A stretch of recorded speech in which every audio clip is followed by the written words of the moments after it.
Praise the Lord. எல்லாம் நல்லா இருக்கு. இன்னைக்கு கர்த்தருக்குள்ள எப்போதும் சந்தோஷமா இருக்கு. ஏசப்பா இப்போதும் விரும்புறார். என்னை கூட ஏசப்பா சொல்ற ஒரு வார்த்தை என்னன்னா, இனியும் நான் உன்னை கைவிடுவதில்லை. ஆமென். இனியும் நான் உன்னை கைவிட மாட்டேன். ஆமென்.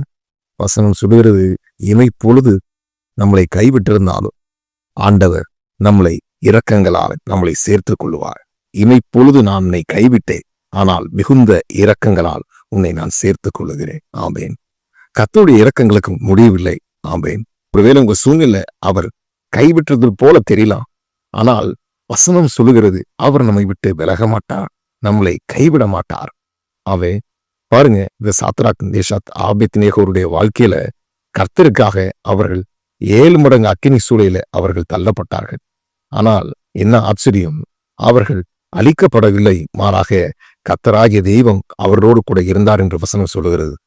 4 பேர் அந்த அக்கினி சூளையில காணப்பட்டாங்க. ஆமீன்.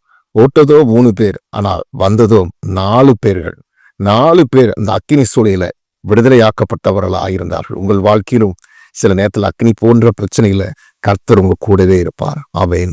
இன்னைக்கு எந்த பிரச்சனையில இருந்தாலும் கர்த்தர் உங்க கூட இருக்க போகிறார். ஆமென். பயப்படாது, நம்மோடு கூட இருப்பேன் என்று வசனம் சொல்கிறது. உங்களோடு கூட இருந்து உங்களை கைவிடாமல் அந்த பிரச்சனையிலிருந்து உங்களை பாதுகாப்பா, அந்த வியாதியிலிருந்து உங்களை பாதுகாப்பா, அந்த கடன் பிரச்சனையிலிருந்து உங்களை பாதுகாப்பா, எந்த சேதமும் இல்லாமல் நீங்கள் மறுபடியும் அந்த சூழலிலிருந்து நீங்கள் ரட்சிக்கப்பட்டு காக்கப்படுவீர்கள். இந்த வார்த்தையை நம்ம கர்த்தர் உங்களை ஆசீர்வதிப்பார். God bless you.